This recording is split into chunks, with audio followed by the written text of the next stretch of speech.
President Donald Trump's executive order that put a temporary ban on travel from 7 majority Muslim countries has also left U.S.-bound refugees in the lurch. Trump says his executive order is vital to keeping Americans safe from terrorism. But what does it mean for refugees that have already begun the U.S. resettlement process? VOA's Jane Boyajewski has more.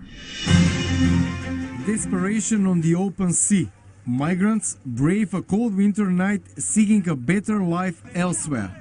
Last week, Italy's Coast Guard rescued some 1,000 migrants from exactly this situation. Most of them plucked from leaky boats adrift on rolling Mediterranean waters.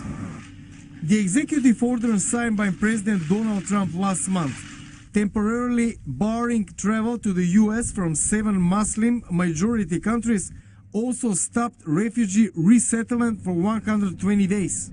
About 20,000 refugees in precarious circumstances will be affected, according to the UN High Commissioner for Refugees.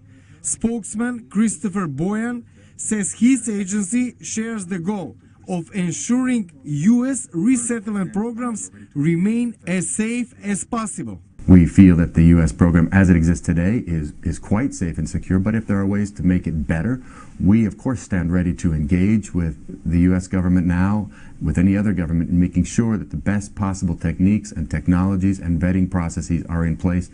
With U.S. borders closed to refugees for now, a domino effect is taking place throughout the rest of the world, according to Kathleen Farrell of the National Immigration Forum. And if one country decides that they can no longer take people in, there's going to be a backlog, or it's going to create pressure in other countries and in other communities.